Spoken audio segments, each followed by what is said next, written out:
అలాగే నా జీవితంలో నాకు చాలా అండగా ఉండి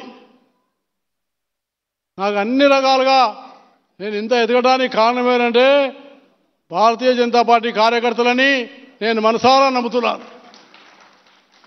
ఆ కార్యకర్తల వల్లనే, ఆ కార్యకర్తల యొక్క సహాయం వల్ల, వాళ్ళ యొక్క కృషి వల్ల, వాళ్ళు చేసినటువంటి సహాయం వల్లనే నేను ఇవాళ కేంద్ర మంత్రి గవర్నర్ కాగలిగాను.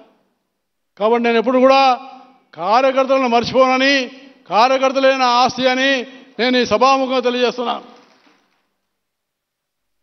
నేను నా ఇంట్లో తిన్న చాలా తక్కువ, కార్యకర్తల ఇంట్లో తిన్నాను, కార్యకర్త ఇంట్లోనే ఉన్నాను ఎక్కువ.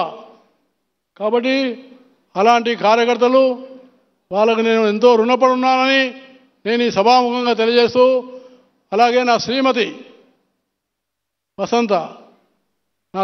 వసంత కూడా నా జీవితంలో అనేకమైనటువంటి మార్పులు తెచ్చినటువంటి వసంతకు నేను చాలా రుణపడి ఉన్నాను మనం చేస్తున్నాను.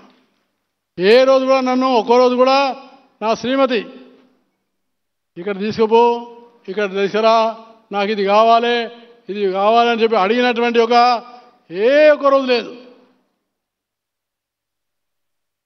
నన్ను చాలా విషయాల్లో, స్వచ్ఛత విషయంలో, అలాగే ఆహారం విషయంలో, అనేక విషయాల్లో నాకు పాఠం నేర్పించి నన్ను దారిలో తెచ్చినటువంటి నా సతీమణి వసంత గారికి నేను ఎంతో రుణపడి ఉన్నానని నేను మీకు మనవి చేస్తా ఉన్నాను.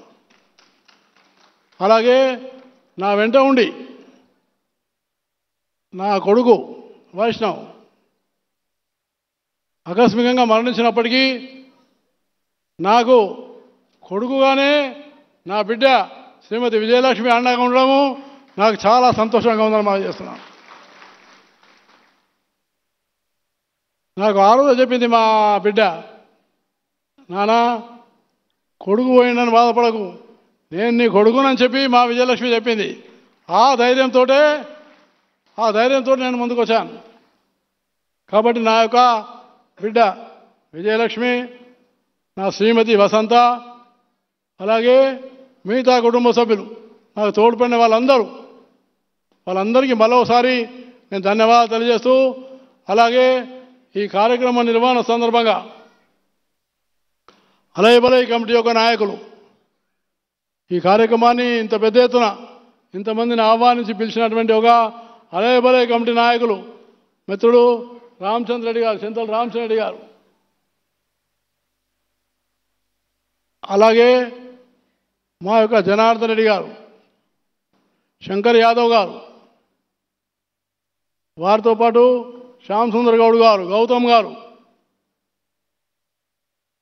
ఇంకా కమిటీలో ఉన్నటువంటి డాక్టర్ సత్యం గారు, జిగ్నేష్ గారు, మిగతా అందరికీ కూడా ఈ కమిటీ కూడా నేను హృదయపూర్వకమైనటువంటి ధన్యవాదాలు తెలియజేస్తూ, మళ్ళీ ఒకసారి తెలంగాణ గవర్నర్ వారు విశేషంగా ఈ కార్యక్రమానికి విచ్చేసి నన్ను ఆశీర్వదించేందుకు వారికి, వేదిక మీద ఉన్న నాయకులందరికీ నేను పేరు పేరున హృదయపూర్వకమైన ధన్యవాదాలు తెలియజేస్తూ, బాపిరాజు గారు ఉన్నారు, నేను చూడలేదు. బాపిరాజు గారు భారతీయ జనతా పార్టీ కాదు, ఆయన కాంగ్రెస్ పార్టీలో మాజీ మంత్రి. అయినా బాపిరాజు గారు నా మీద ప్రేమతోటి ఉదయం నుంచి ఇప్పటిదాకా కూర్చున్న నాయకుడు బాపిరాజు గారు. గంగరాజు గారు కూడా ఉండిపోయినారు ఇప్పటిదాకా.